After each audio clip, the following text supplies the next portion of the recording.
Segera Anda dengarkan luar biasanya Jawa Timur dalam Potret Jawa Timur. Potret Jawa Timur.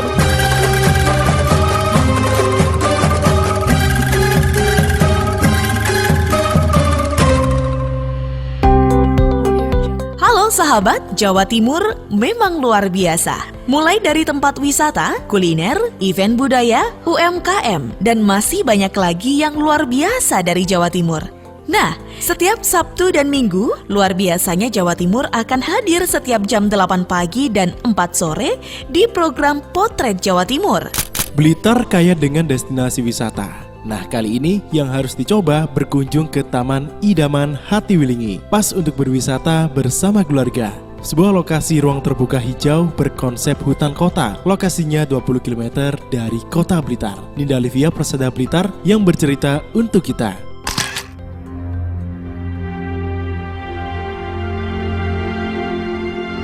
Sahabat, akhir pekan memang asik dihabiskan bersama keluarga. Di Blitar, ada banyak tempat piknik asik untuk keluarga. Kali ini, tidak ada salahnya sahabat untuk mencoba bermain ke Taman Idaman Hatiwilingi. Taman ini merupakan ruang terbuka hijau atau hutan kota Wilingi.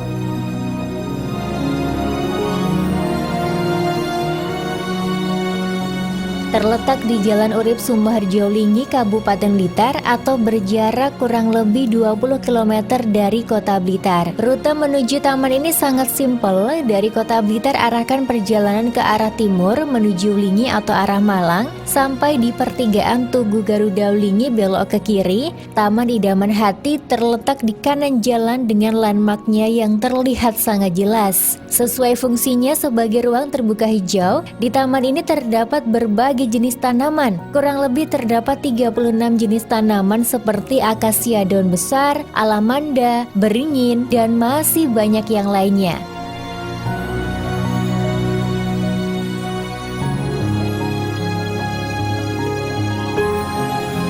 Di sini juga tersedia beragam fasilitas untuk keluarga seperti permainan anak-anak yang bisa digunakan untuk menikmati sejuknya udara di bawah pepohonan sambil bermain bersama anggota keluarga. Terkadang di sini juga dijadikan salah satu tempat berkumpulnya berbagai komunitas yang ada di Blitar Raya. Jadi nggak sedikit pengunjung yang membawa bekal sendiri. Kemudian mereka menggelar karpet di beberapa titik yang bisa digunakan untuk bersantai. Nah, bagi sahabat yang hobi berfoto juga tidak perlu khawatir karena di sini terdapat landmark berupa bangunan dan air mancur di salah satu bagian taman yang bisa dijadikan background untuk berfoto. Meskipun siang hari, sahabat juga jangan khawatir dengan panasnya keadaan karena banyak pepohonan rindang yang membuat siang yang terik tetap sejuk. Sahabat, sempatkan waktu libur akhir pekan Anda untuk berlibur ke Taman Idaman Hatiwilingi.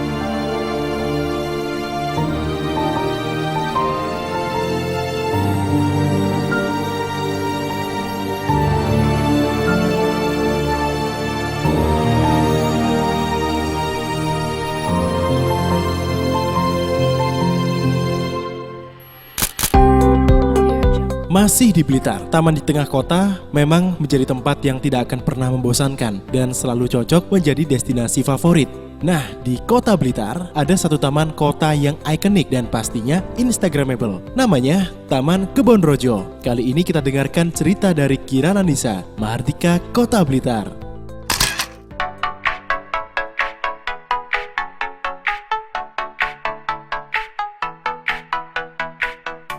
Kota Blitar memiliki beberapa taman kota. Salah satu yang paling ikonik adalah Taman Kebonrojo yang terletak di Kelurahan Bendokrit, Kecamatan Sananwetan. Menjadi salah satu tempat yang cocok untuk Anda kunjungi bersama keluarga karena memiliki banyak sekali fasilitas. Jika Anda datang ke taman ini, setidaknya Anda akan merasakan kenyamanan di tengah hiruk-pikuk kota. Pepohonan hijau dan rindang memberikan nuansa sejuk dan damai. Belum lagi suara kicauan burung yang membuat Anda semakin betah di Kebonrojo. Taman Kebonrojo sering disebut sebagai wisata keluarga karena di sisi barat taman ada sebuah kebun binatang mini. Terdapat beberapa hewan yang bisa Anda temukan di sana, mulai dari rusa, kera, merak, dan masih banyak lainnya. Untuk jenis permainan, jangan tanya lagi, ada banyak sekali jenisnya. Mulai dari prosotan, ayunan, jungkat-jungkit, roda berputar, dan yang terbaru, pemerintah Kota Blitar menghadirkan replika dinosaurus yang menjadi daya tarik tersendiri Taman Kebon Rojo. Pengunjung biasanya memanfaatkan ikon tersebut untuk berfoto atau sekedar melihat-lihat dengan buah hati. Semua fasilitas yang ada di Kebon Rojo gratis, kecuali jika Anda dan buah hati ingin menyewa mobil-mobilan atau skuter yang disediakan oleh salah satu warga Kota Blitar. Biaya sewanya cukup murah, hanya 10.000 sampai 15.000 per jamnya. Kalau Anda dan keluarga datang akhir pekan, bisa juga loh menikmati wahana Flying Fox. Nah, kalau sahabat tertarik datang ke Taman Kebon Rojo, jaraknya tidak jauh kok dari Istana Gebang, atau gampangnya berada di depan SMAK Diponegoro, Jalan Diponegoro nomor 12 Kota Blitar. Anda tidak perlu mengeluarkan ongkos karena bebas biaya masuk. Cukup siapkan uang sebesar Rp2.000 untuk parkir motor.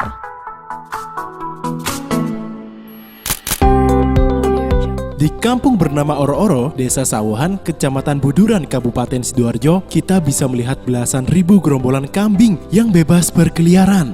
Kampung ini dijuluki Kampung Kambing. Setiap pagi, kambing-kambing ini akan dilepas sampai menjelang sore. Kali ini ada Adik Kamzar dari Suara Sidoarjo yang bercerita. Sahabat, tepatnya di kampung bernama Oro-Oro, Desa Sawuhan, Kecamatan Buduran, kita bisa melihat gerombolan kambing bebas berkeliaran. Dari data terakhir, jumlah kambing yang dipelihara di kampung tersebut tidak lebih dari 15.000 ekor. Sehingga muncullah nama Kampung Kambing selain nama kampung Oro-Oro. Setiap pagi, kambing dibawa untuk dilepas di padang rumput. Kambing-kambing ini akan dilepas sampai menjelang sore.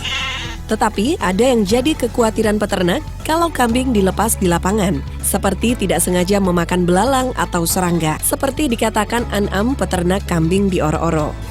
Kalau makan walang itu kalau nggak ketahuan bisa mati, perutnya bisa kembung, terus mulutnya itu berbusa terus mati. Kalau ketahuan ya bisa ditolong dengan obat minyak goreng, diminumi minyak goreng atau dikasih air hangat, minyak goreng sama minyak kayu putih diminumkan, itu baru bisa sembuh. Menurut Nurul Kamal, peternak kambing, selama ini kualitas kambing di Kampung Kambing Oro-Oro sudah banyak diakui, baik dari segi kesehatan dan juga dagingnya. Kualitasnya kambing sini itu dagingnya enak rasanya, terus dagingnya itu banyak. Karena kambing ini lepas tanpa dikasih makan, dilepas cari makan sendiri, diliarkan. Hasil dari kampung kambing ini sudah punya pasar tersendiri. Biasanya pembeli kambing datang dari restoran, rumah makan, dan juga pengusaha catering dan akiko. Dan panen raya kambing juga dipastikan pada 1 bulan sebelum Hari Raya Idul Kurban.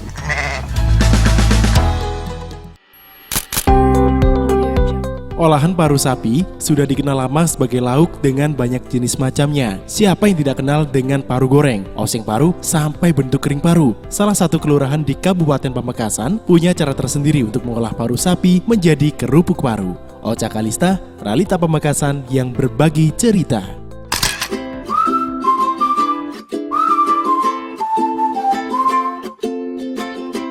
Daging paru sapi tak hanya dikenal sebagai salah satu lauk favorit yang banyak disajikan di rumah makan Padang. Di Pamekasan contohnya, daging paru sapi bisa diolah menjadi keripik bercita rasa yang sangat unik. Ya, orang Madura menyebutnya krepek bere atau keripik paru. Ya, keripik bere atau keripik paru tak hanya bisa dijadikan teman makan siang saja. Keripik paru bisa pula dijadikan menjadi camilan yang unik untuk menjamu para tamu. Meski harganya relatif mahal, tapi keripik paru tetap diburu oleh konsumen. Ya, seperti halnya pantauan beberapa waktu yang lalu, rombongan tim penggerak PKK Kecamatan Pamekasan langsung memantau di salah satu pengrajin keripik paru di Jalan Jagalan, Kelurahan Baru Rambat Kota, Kecamatan Pamekasan, Kabupaten Pamekasan. Ibu Lian Rahmat, Ketua Tim Penggerak PKK Kecamatan Pamekasan, didampingi Bapak Dovir Rosidi, Lurah Barkod, dan Ibu Ketua Tim Penggerak PKK Kelurahan Barkod Pamekasan, Ibu Mahdiatul Hujah Dovir Rosidi memantau langsung pengrajin keripik paru. Pada tahun 1970-an, pengrajin keripik paru ini mengawali membuka usaha pengelolaan keripik paru, yang mana produk kerupuk paru ini merupakan produk unggulan Kelurahan Baru Rambat Kota, Kecamatan Pamekasan, Kabupaten Pamekasan. Ya, seperti apa proses pembuatan keripik paru? Ibu Lian Rahmat, Ketua Tim Penggerak PKK Kecamatan Pamekasan yang akan menyampaikan bagaimana prosesnya. Mari kita nyaksikan bersama, ini produk unggulan dari Baru Rambat Kota, Kelurahan Baru Rambat Kota, berupa paru. Prosesnya setelah paru dalam bahan mentahnya itu diiris, dilebarkan, baru kita jemur sampai kering, bisa sehari full jika panasnya memungkinkan. Ini prosesnya masih dalam kondisi basah. Setelah dijemur, sebelum digoreng, paru ini dijemur kembali.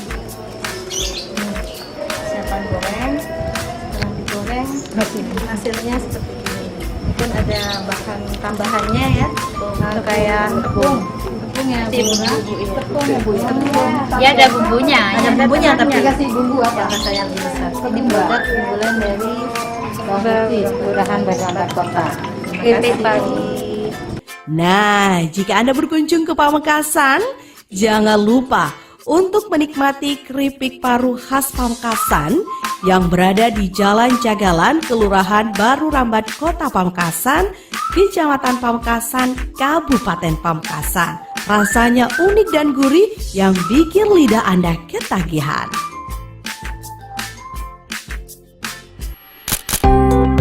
Perkembangan teknologi mau tidak mau akan mengubah pola hidup kita. Salah satunya dalam dunia transaksi atau pembayaran. Kalau metode ini sering digunakan di kafe dan sejenisnya, di Tulungagung sudah ada warung kopi yang berani menerapkannya. Selengkapnya kita dengarkan cerita Renivita, RGR FM Tulungagung.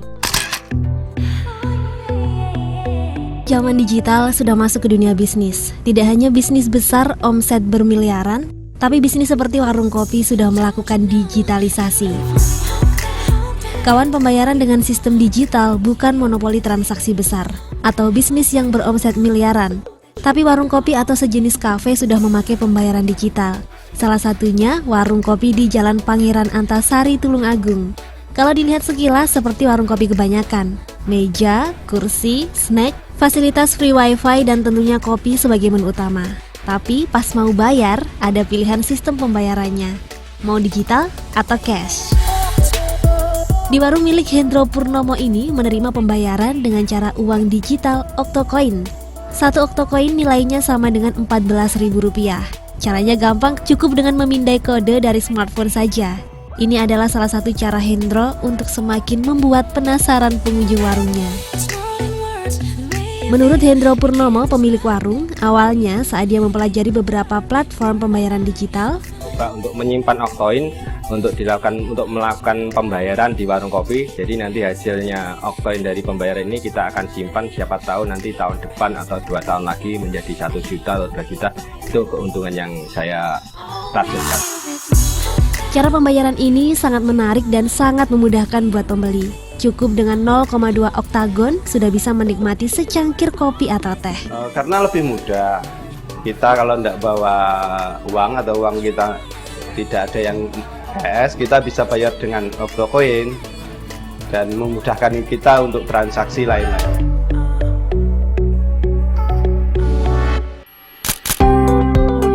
Anda pasti pernah mendengar kisah hilangnya Raden Ladrojo dari Ngawi. Nah, ternyata ada sebuah upacara adat yang menjadi agenda tahunan di Kabupaten Ngawi untuk menghormati kisah tersebut. Kebetulan kali ini sebagai penutup ada Renata Surya dari Suara Ngawi yang akan bercerita tentang upacara Kedug Beji.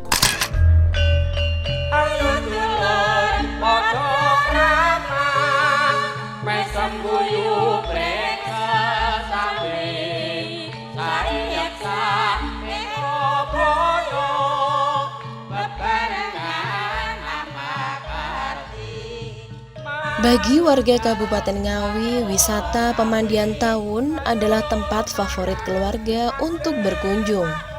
Lokasinya yang strategis berada di sekitar timur kota Ngawi serta akses jalannya baik. Dinamakan wisata tahun sebab berada di Desa Tahun, Kecamatan Kasreman, dan gerbang masuknya pun terlihat di pinggir jalan arah Ngawi Caruban.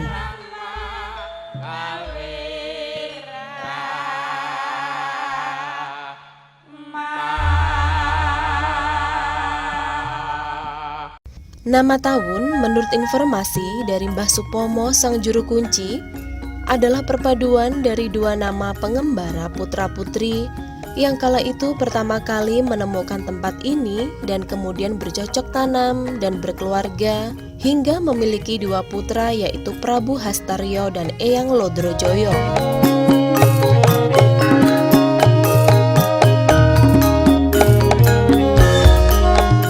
Sumber air untuk pemandian tahun berasal dari air sendang yang konon memiliki cerita sejarah. Pada minggu ini, hari Selasa Kliwon baru saja selesai dilaksanakan prosesi adat yang dinamakan Keduk Beji. Keduk yang artinya menguras dan beji sesuai nama sendang tersebut. Warga Desa Tahun ramai-ramai menguras dan membersihkan sendang tersebut dengan iringan lagu gambyong dan tari kecetan serta adanya gunungan makanan besar untuk dimakan bersama selesai prosesi. Sumber mata air di sendang tersebut tidak pernah berhenti mengalir. Adapun sejarah munculnya air sendang tersebut ialah Eyang Lodrojoyo ingin adanya air yang cukup untuk mengaliri seluruh desa dan pada akhirnya bertapa di punden dekat sendang. Kemudian suatu malam terdapat suara petir, lalu warga berbondong-bondong datang dan menemukan sumber air yang deras mencuat ke atas. Namun tidak ditemukannya Eyang Lodrojoyo hingga kini. Maka warga mengungkapkan rasa syukur dan menghormati leluhur dengan mengadakan Keduk Beji setiap tahun sekali di hari Selasa Kliwon. Pernah suatu waktu meninggalkan prosesi tersebut, kemudian ada musibah yang terjadi di desa dan dipercaya akibat prosesi Keduk Beji tidak dilakukan. Warga sangat antusias mandi di sendang selesai dikuras dan mengambil air sendang untuk obat serta airnya konon katanya bisa menjadikan awet muda. Namun ada yang berbeda kali ini dalam prosesi Keduk Beji karena di masa pandemi. Masyarakat istilahnya cewalah, setelah biasanya ruame.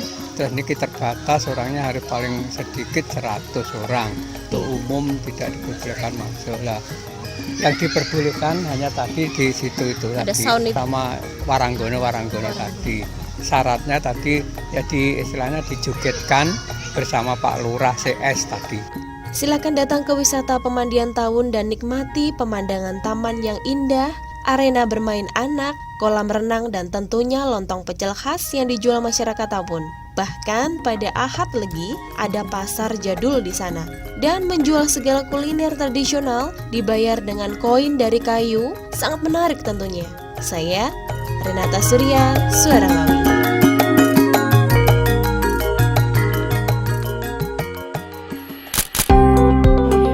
Dan masih banyak luar biasanya Jawa Timur belum terekam dalam Potret Jawa Timur kali ini. Nantikan episode berikutnya setiap Sabtu dan Minggu jam 8 pagi dan 4 sore. Anda sudah menyimak Potret Jawa Timur disiarkan serentak di Suara Sidoarjo, Persada Kabupaten Blitar, Mahardika Kota Blitar, Pradia Suara Tuban, Ralita Pamekasan, Ersal Nganjuk, Suara Madiun, Suara Gresik, Suara Kota Probolinggo, Suara Lumajang, Suara Ngawi, Suara Sampang, Suara Pacitan, Suara Pasuruan, Blambangan Banyuwangi, Magetan Indah, Wika Mojokerto, Malawapati Bojonegoro, dan RGR Tulungagung.